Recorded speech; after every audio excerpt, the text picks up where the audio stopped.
Hey folks, Troy Dooley, the Beachside CEO. It is a beautiful Saturday. Last minute little costumes, is what's going on. Paige and I and Jetty last night had a great night. Matter of fact, Jetty and I went out to a place called Kenny D's, a little Cajun place here in town. Paige was chilling at home, and the baby girls were all over at Tessa's. Tessa got married just a few weeks ago, and I've never seen my baby girl look so beautiful as when she walked out of that dressing room. And I got to see her for the first time in that wedding gown. Just beautiful. But her and Hunter called last night and said, can we take the baby girls with us? And we said, sure, not a problem whatsoever. So it was a great night, great evening, just had a blast. And it was good because now that we're moving into November, I leave with Dalton. We head to Kansas City this week to shoot some videos. Then we're on the road for 2 weeks. We've got meets in Orlando. Lena's last meet, she's done well. The team's #1. So they're going to state for their division. It's powerful. If they win state, they go to nationals. So we're excited. We go directly from Orlando to St. Augustine, oldest city and one of the most beautiful cities in the nation. If you've not been there, you ought to go to St. Augustine, Florida. Then we head back and move back into the house. We literally, after 2 years of renovation, still not totally done, but we're moving back in, going to celebrate here for the holidays. And then we go to Texas to celebrate Tessa and Hunter's reception after their wedding. They're going on their honeymoon this next week. They come back. We all go to Texas because his family's from Texas, so it's going to be a powerful time. But man, even when you're having to do a critical video, do you realize when family is it's just I love our kids. I mean, and I'm sorry guys, you guys just get to I guess be voyeurs into our life, if you will. But Brett Matheny this week, the MLM ambassador, great guy, one of the guys that a lot of people don't see in the surface, but he's coming out more and more. We're going to be doing some documentaries and stuff in 2016 to really put this together. He's got a national week of direct selling. It's going to accumulate, I think, with some Emmy type awards, so it's going to be a fun thing. But we're sitting there, and he said, Troy, you need to pray before you go over here and look at this. And I said, okay, but man, I've seen everything that can be written. It's no big deal. But it wasn't what was written, it was who allowed what to be written. Ron Williams, the CEO of Forevergreen. But I read through his letter, and he mentions we hired a legal team, and this is what we're doing. So I thought, okay, this is going to be good. They're going to hone in on this lawsuit that we've been covering. And this last week, they just put up reams and reams and reams of documents countersuing and showing their side of it. So I thought, finally, we can get all the facts out on the table, and we can have some good open dialogue, good open conversation. Because when it's only one-sided, it's always biased. There's no way not to be biased when all you have is the facts from one side. So I looked at it, and then I got down to the part where Brett wanted me to just make sure I didn't come back with that Marine attitude. And I started reading what his legal team had written. And most of it is all old news, man. It's all out there. It's on my websites. It's everywhere. There's not a problem with it. It's like, hello. But here's where it gets a little strange. It says, at this point, as a company, we question Mr. Dooley's credibility, intention, and even his motivations, and they use a $sign. What credible journalist does this, much less does it for free? That didn't even make any sense because most journalists don't do anything for free. At Forevergreen, we're extremely disappointed in what we consider industry drift and racket. Well, I'm going to explain something. What they're talking about is Ron. I contacted him early. I get up at 5:30 every morning. I contacted him, said, Ron, I just got a copy of the lawsuit. We pulled it down from pacer.gov is where we get our documents from. That's government depository for all of court documents. And I said, PruvIT filed the lawsuit. We've been working with these two companies. I work with investors in PruvIT. I've got a true vested interest there. I've got a vested interest to make sure that this thing didn't go to court because one of my clients is also a major investor in the 7 figures into Forevergreen. So it's like, can't we just figure this thing out? Can you guys meet? Can you mediate? Can you do something? Can you roll the dice? Go fishing? I don't care. Arm wrestle. Does it have to go to court? And this was for months. I mean, this wasn't like just one day. This has been going on. So it didn't take place. So I text Ron and said, Ron, can you give me a statement? Just something small. I didn't need a dissertation. And I didn't hear back from him at all. I sent an email, didn't hear back through the email. Finally, he texted that night and said, I'll give it to you tomorrow. So the next day, the official statement came out. And as soon as it hit my inbox, boom, we put it up. But wait, Troy, that's not what they just wrote on the website. I know. That's because they went to the blog. Well, most of you that follow us know that we don't allow comments on the blog, so there's no conversation on the blog. The conversation's in social media. So the statement was put up at YouTube, and the statement has been put up at Facebook. It was put up immediately so that the conversation stayed balanced. Because when you look at the comments, there were some FG reps saying, well, Troy, we've heard a different story. I know, but I haven't had any kind of statement yet from Forevergreen. As soon as we do, we'll put them up. And sure enough, bam, we put them up. So I looked at this and thought, okay, first of all, you're trying to use a red herring to take away from the actual case. Why? The only time a red herring needs to be used is if you don't know if your evidence is going to be strong enough in court and you don't want everybody seeing it. Or you don't want people to realize you just sued some reps. And most distributors, whether they agree or disagree with a company, they don't like seeing their peers sued by companies at all. Matter of fact, one of the things that I've tried to do throughout this whole thing is I've seen Forevergreen reps start to talk about the lawsuits and talk about things that is purely propaganda from their company, just like PruvIT has propaganda from their company. That's marketing. But I've told people like Heidi Black, Heidi, be careful what you put in writing. Be careful what you're saying, because that could be used. I mean, I don't want to see you in the lawsuit. You don't like this kind of crap. Keep focused. Build the business. You got a great product. Travis Bott, who's an inside confidant to Ron Williams. Now, those were kind of Travis's words, not mine. But, you know, he's a confidant to Ron Williams. Has put some things out there, and I've said to him in a text message, Travis, be careful. I've talked to Travis. Matter of fact, Travis said, Troy, can I tell you my rendition of everything that happened? I said, please do. I want to hear this, because I want to hear everything. Had the legal team talked to some of these people, they would know that. Heck, if the legal team had talked to some of their major investors, they would have realized Troy's not an enemy. He's an advocate for the profession. He loves this profession, which I do. Born and raised in it, second generation, got kids at third generation. We love what we do here. So I looked at this and I thought, there's no way that Ron looked at this after it was put up. If he would have, there's no way he would have allowed some of this stuff, because they go on. This was very interesting. I want to go down here because this was a little strange. They said he opens his conversation, opens his video talking about God and his family was this manipulative. Had they just gone to my Facebook page, if they'd have gone and watched several videos, they would see that I talk about my kids, I talk about my wife, I talk about my family. I looked at this and I thought, man, there's no way Ron Williams could have approved this. Because I've been praising Ron Williams for what he did with his Happy Valley documentary since I found out about it years ago. He cared so much about his family and other people's family that he uncovered and exposed the OxyContin issue. It was a pandemic in the Salt Lake City Valley. You can hear him from stage talking about the love that he has for his family. Matter of fact, one of the reasons they said Ron didn't get back with me is because early mornings he spends time with his kids. So I'm thinking, okay, everything that you're saying is manipulative of me, you're doing. Why use the red herring?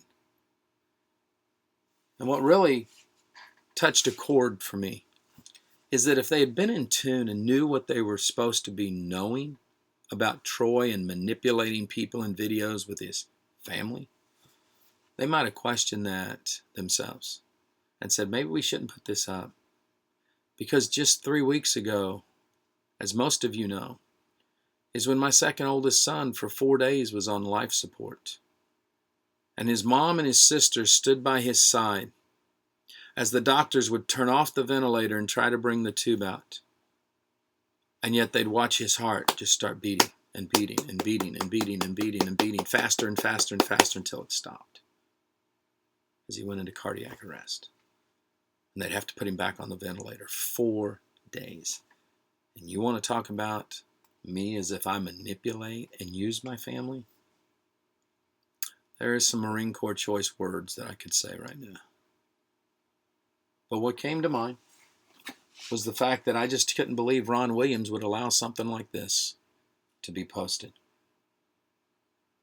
I could see him allowing them to talk about my past, Zeke rewards, my sanctions. I got sanctioned by the SEC back in 2013 after an investigation went on because Seek Rewards had been a client, and then they became the world's largest Ponzi scheme. Not something you like on your resume. I use it in my teachings when I'm teaching startup companies at the Direct Selling Edge conferences because we want them to learn from our experiences. So I shared that. I shared the fact that I got sanctioned. I didn't get a misdemeanor. There's not a felony. This isn't something that's on a lifelong record. It's lifelong on the internet, but it's one of those things that, hey, I got sanctioned, and here's why. In one of my whole contracts, one word, the sentence says, I will promote and protect your online reputation. And promote, according to the definition of the SEC, means advertise. And according to the Securities and Exchange Act of 1933, I know you all wanted to know this, you got to disclose that. Well, we have disclosures everywhere. They weren't bright or any of that. They're just disclosures, just like everybody else, kind of like a prospectus. Except that the day after Seek Rewards was shut down, that weekend, Tom Chenault, who runs the Home Business Radio Show, world's largest home-based radio show in the nation. It's all over the states. It's on, turn on your radio, you can find it. Troy, how much did you get paid? How did you get paid? Well, you know what? I got paid my expenses, and it was Rex Venture Group. And they said, well, Troy, you didn't explain that your expenses also included your retainer and that you were getting paid $6,000 a month plus your travel expenses. I said, yes, sir, I know. That's true. So I signed and I took that because I violated my own values, my own principles. They put this up, and even the critics say, how can you say Troy's doing what he did in 2012 when the disclosures are on? I mean, YouTube's got a disclosure. The video's got a disclosure at the back end in 3 places inside. I'm talking about the fact that, hey, you know what? PruvIT Ventures, because one of my clients is a major investor, I'm working with them. They're a client. I'm getting paid to help them. That's what we do. We do PR compliance. That's it. Okay, and we do a lot of other stuff, but that's what we're working with here. That's why that first video went up. Excuse me. See, what we don't want is we don't want reps of PruvIT out there just saying anything under the sun. Instead, we want to make sure that they've got stuff that they can say. Just point them to the video. That's all you got to do. Point them to Troy's website he's talked about, or Facebook he's talked about. Point them to the blog for the documents. That's what we do. So when I saw this, I thought, why that? Why a red herring? Why try to make this out to be me when you're a multi-million-dollar successful network marketing company? You're on Wall Street. And I mean, although we do some advisory work with Wall Street firms, we've never done anything pro or con for FG. So I didn't get it. And then I got down where they literally put words in Ron Williams' mouth. And I thought, I know now that Ron didn't see this, because had he read this, he would have said, I never said that. So I went and looked at the video to make sure I hadn't screwed up. Because the only thing that they dispute that I said in the video was that I took Ron Williams' words breast milk out of context. And I'm thinking, he didn't say breast milk. I never said that. So I go look and it's like, okay, now I see what they're saying, because as I'm skimming the second quarter investors call where Ron's talking about ketones, I'm looking at something, and at first it says Navy SEALs, then it says mother's milk, and I didn't get it, and I said, I don't know what that is, but it's not important. Here's what Ron actually said so that you can understand in context. He says, I'll give you the short version on the call today because you'll get pretty excited when you hear what it is. It all started with the PhD, and this is from the University of South Florida, when he was working with Navy SEALs, and they were coming up against major problems. And they came into the study of ketones, and he found that ketones babies are born in ketosis. Mother's milk is loaded with ketones. We just changed the subject 3 times. We went from Navy SEALs and the problems they had to ketone studies and how the babies got into it. So as I'm reading this, it's like, okay, I'm skimming, and it's like Navy SEALs, mother's milk. Man, I don't know what this means. It's irrelevant. And we were on and gone. And I thought, Ron didn't proof this, or he would know he didn't say that. So when I looked through this whole thing, I came to this conclusion. I'm not perfect. I already knew that. I also came to the conclusion that I'm probably very, very biased for direct sales. And I'm biased to make sure that reps get a fair play.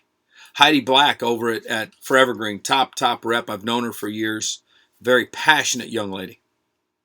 She's disagreed some of what I've written and said about Forevergreen. But when I see her write something that I think, man, that might be able to be used in court and you might get pulled into court, I'll send her a private message. I don't send public messages. I send a private message and say, Heidi, just be careful. I don't want anything you say or use to be able to be snapshotted, used, and put into a court record, and then they draw you in. You don't need the headache. You need to build your business. Travis Bott, who is a inside confidant for Ron Williams, we've talked on the phone several times. He's given me his rendition of what he knows from the situation. Building a business over there. He said some things publicly, and I've texted him and said, dude, I'm seeing some stuff here that if I was you, I would not... I'd either rebut that or I would change it or I would do something because I don't want to see you pulled into a court of law either. You need to go build your business. PruvIT, when they filed their lawsuit, never filed a lawsuit against the reps over at Forevergreen, and yet this week Forevergreen filed against the reps. And I thought, okay, maybe this is a red herring because the legal team doesn't want people to know they sued some reps, because it doesn't matter what company you're in. Nobody wants to see an independent distributor sued for anything, because it's just, it's bullying is what it is. People don't like that. We've had many discussions on this thing.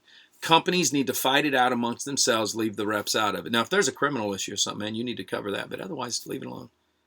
In closing, I want to say this. I live in a glass house. Had the legal team done their due diligence, they could have pulled up a whole lot more than Zeke Rewards. They could have pulled up my family's history. They could have pulled up my son's history. They could have pulled up, oh, look at this. You can't trust him because, he's got problems. I don't think Ron would have liked that, but they could have. But see, it's not about me. Now, I want you to know something. I am proud to be working with the PruvIT team. I'm proud to be part of the compliance over there, focused in. I love being friends with Brian Underwood and brainstorming on all areas of the business. Terry LaCour is a mentor of mine. We have sat in rooms and he has shared everything. He's answered it and we've made it public. Matter of fact, if they'd have wanted to, they could have seen the report I did on myself on my blog called Troy Dooley Sanctioned by the SEC for Pimping Zeke Rewards. Everything is public. I weigh the reputational risk of the clients that we take and the friends that I have. I classify Brian Underwood and Terry LaCour as friends and mentors. And when they're in the middle of something, when they're building out a company, when they've invested in a company, then I have no problem saying, heck yeah, I'll work with it. Let's go see what we can do. Let's make sure this thing is clean and sweet and we can go out there and change some people's lives.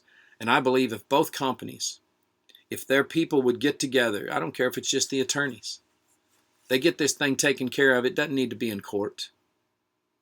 It would be better off for everybody, because then the reps in the field could start using products that would do good for people. And if Forevergreen's product's anything like PruvIT's product, and they're fighting over the same technology, the formulations are different, but they're fighting over the same technology. How many people's lives could be changed? It is what it is. If you don't like my videos, you don't think you want to read and say, you think I can't be trusted, I'm a discredit, whatever they write, man, just don't watch the videos then. Don't do it. If you want to hold me accountable, Ron wrote in here that they may sue me. Well, actually, he didn't write that. His legal team said we may hold Mr. Dooley accountable. That's fine. I've got a legal team. Kevin Thompson's my personal attorney. Just go ahead and serve him in Franklin, Tennessee, and we'll face this in court. That's not a problem either. But at the end of the day, I'm going to do what I think is best for the direct selling industry. I'm going to hold my head high and proud. And we're going to go out there and continue to cover this with all the information that we can. And then the investigative team now starting to bring in some good stuff that we can kind of get the timeline put together and make it public for people. Live life like it's an epic adventure. Stay dangerous, stay strong. And if you're in network marketing, act like it.